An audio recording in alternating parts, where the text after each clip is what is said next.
Hello, everyone, and welcome to the Jeffrey Epstein Show. I'm your host, Bobbycapucci, and this is Daily Drop number 327.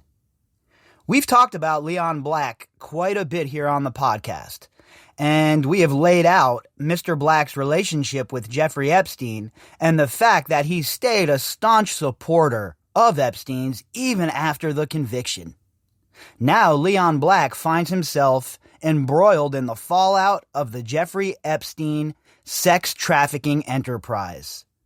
Not only has Leon Black been subpoenaed in the Virgin Islands, not only is Leon Black in the sights of investigators, well, now the New York Times is running a story today, and it is going to again outline how Leon Black stood by Jeffrey Epstein's side even after everybody knew what Jeffrey Epstein was. So let's jump into this article by the New York Times and see what they got going on. Headline: The Billionaire Who Stood by Jeffrey Epstein. The authors of this article are Matthew Goldstein, Steve Eder, and David Enrich. And again, it's a New York Times article. The billionaire financier, Leon Black, one of Wall Street's most powerful executives, was facing questions from clients after Jeffrey Epstein was arrested last year on federal sex trafficking charges. There's no doubt that there has been a lot of interest in the relationship between Leon Black, Apollo, and Jeffrey Epstein.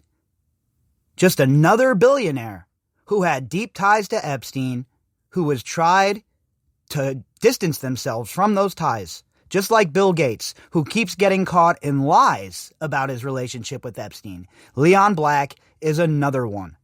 They don't know what to do when they can't control the narrative, folks. It is a whole new world for them. It's like a badass fighter, right? Who hops into the octagon and, this guy's been starching everybody. Nobody could stand up to him. Well, now he runs into a wrestler with great jiu-jitsu who takes him right down and submits him. That's how these people feel right now. They don't know how to deal with the narrative turning on them. They don't know how to deal with the alternative media. And they certainly don't know how to deal with people like you calling for justice. The two men had known each other for decades, and investors of Mr. Black's investment company, Apollo Global Management, wanted to know how close they had been. Such questions were valid, Mr. Black said, according to a transcript of a phone call with analysts in July 2019. Yeah, valid? Yeah, very valid. How about some answers, though? And not your cagey, dodgy answers, some real answers. Because you're not going to convince anybody that you and Jeffrey Epstein weren't as thick as thieves.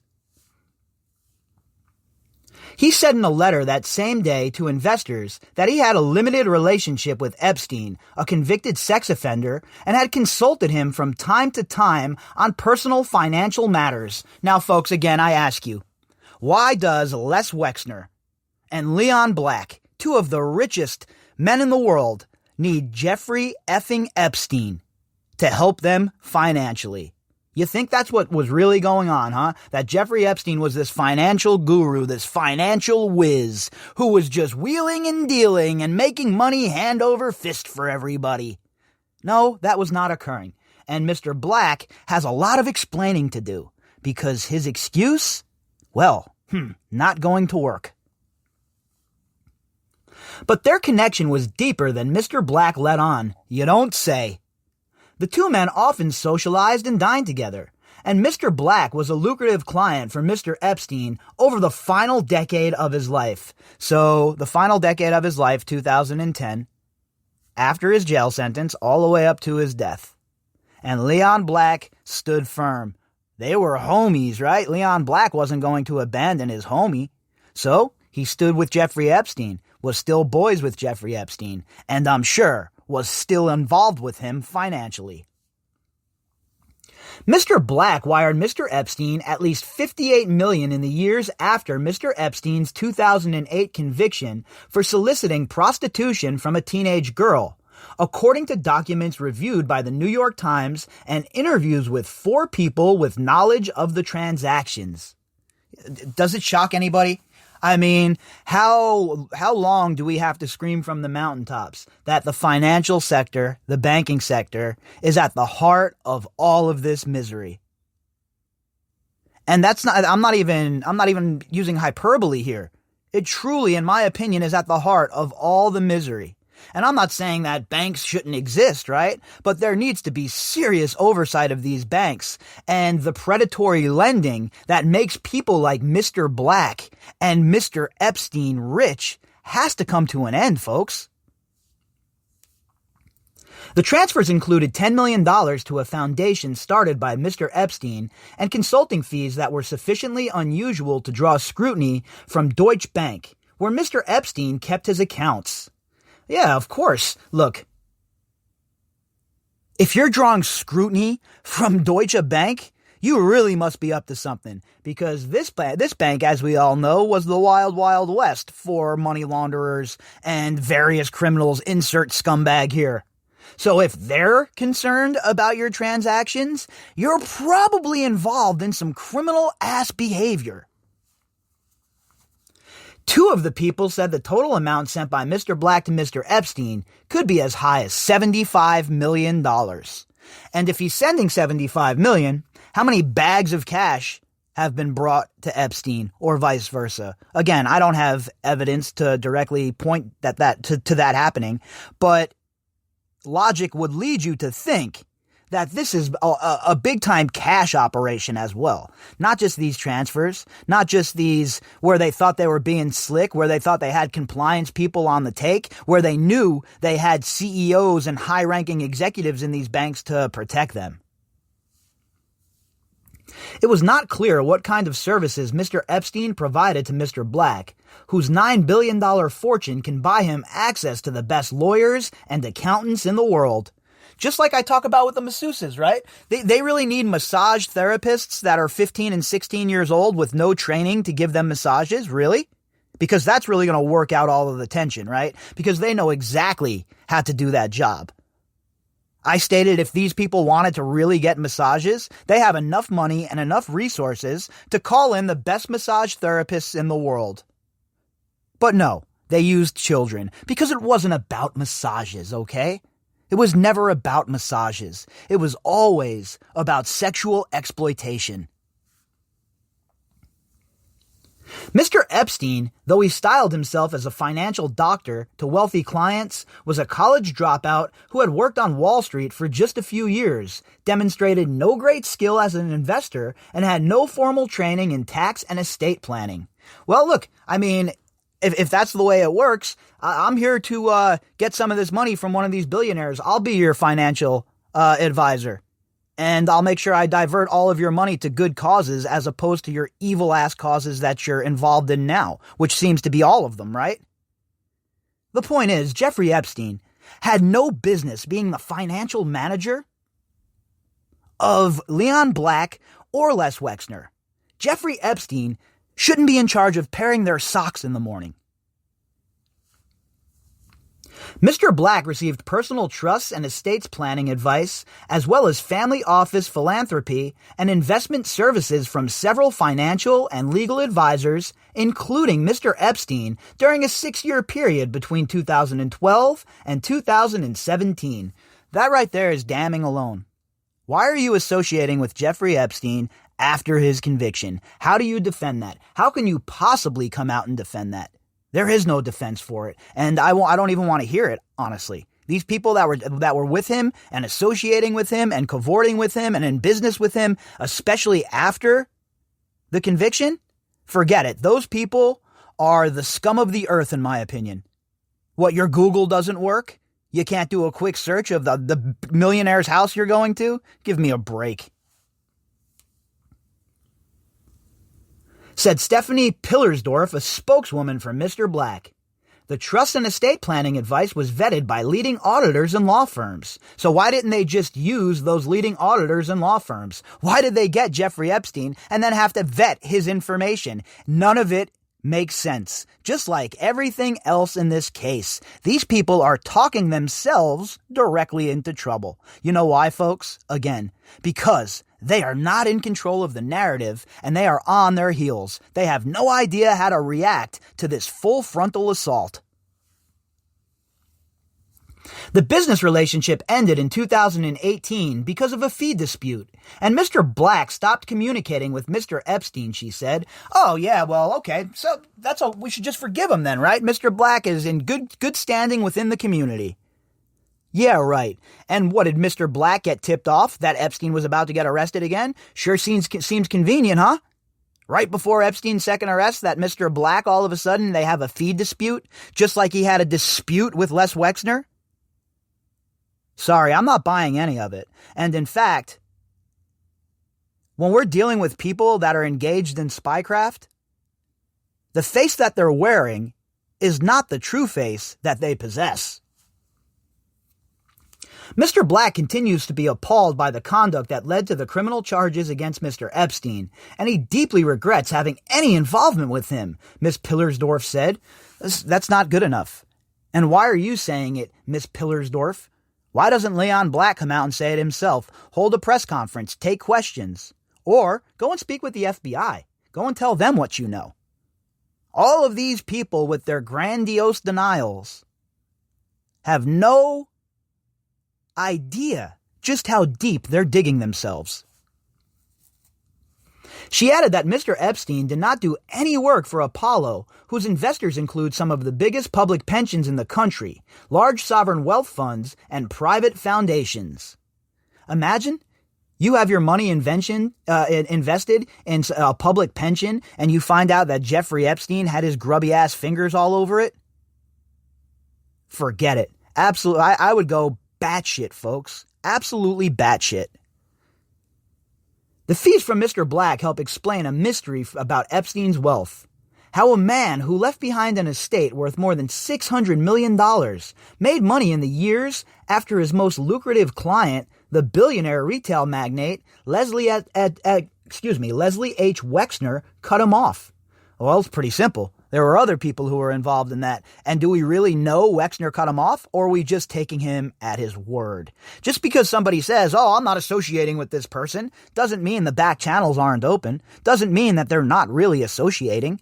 Again, all of these people have proven themselves to be epic liars. Why should I take anything that any of these people surrounding Epstein have to say at face value? I won't.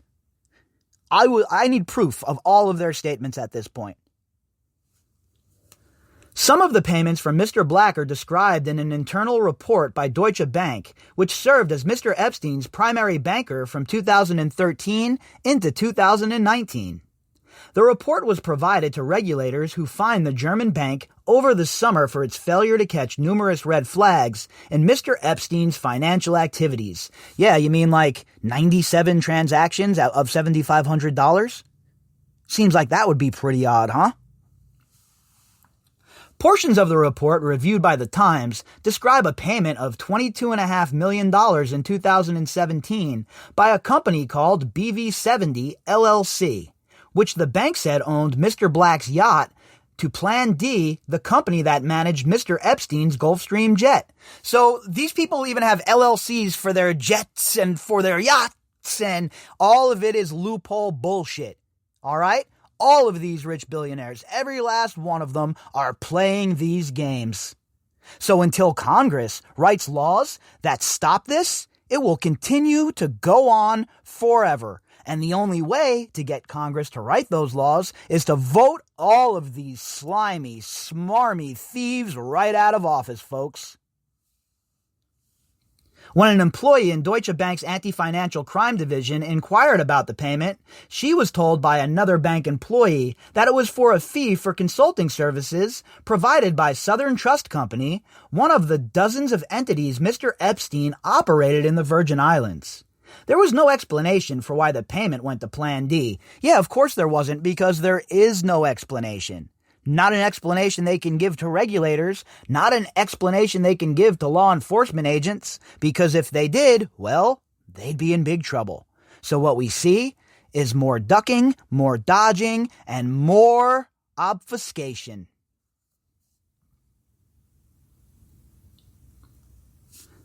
The Deutsche Bank report also shows that BV70 made a $10 million donation in 2015 to a charitable foundation started by Mr. Epstein, Gratitude America, which made several $1 million in grants while Mr. Epstein was casting himself as a philanthropist. BV70 also planned to make another payment of $10 million to Mr. Epstein for advisory work, according to the report. Although it was unclear if that payment was ever made. Oh, I'm sure it was. I'm sure somebody showed up with a Gucci bag full of money. That's how I feel about these people. They have no regard for the laws or for the regulations that the rest of us have to abide by. Just look at the financial meltdown. Just look at the fact that nobody went to prison. You mean to tell me not one of those bankers should be in prison, but Julian Assange is rotting away, huh? You tell me there's not a two-tier justice system. And in 2014, Mr. Epstein received several $1 million in fees from Narrows Holdings, a company that Mr. Black, the chairman of the Museum of Modern Art, has used to purchase much of his billion-dollar art collection, according to two of the people with knowledge of the transactions. And we all know that the art world is used to launder money, right? For these stupid-ass pictures, these dumbass Rembrandt knockoffs or whatever the hell they're buying. Look, I have such a sour taste in my mouth about the art world, the modeling industry, and the financial sector. Those are the three major areas where this idiot had his tentacles in just completely and utterly in way too many pies for me. And now I want oversight on all of it. Enough is enough.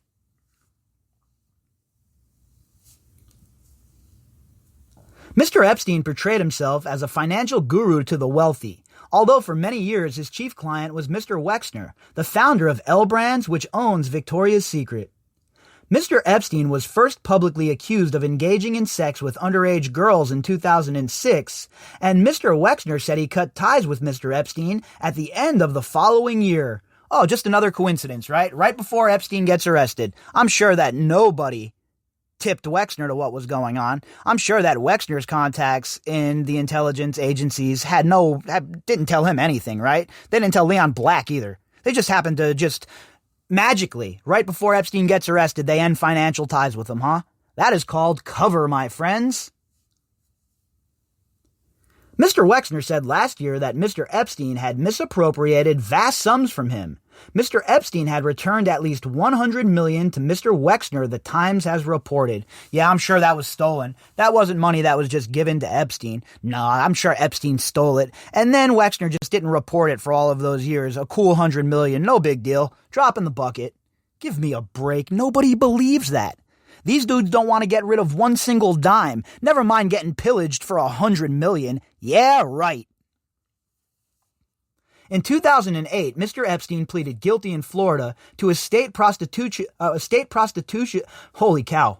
Let's try that again. A state prostitution charge with a minor and served 13 months in a state jail as part of a plea agreement with federal prosecutors. An agreement that was kept confidential at the time.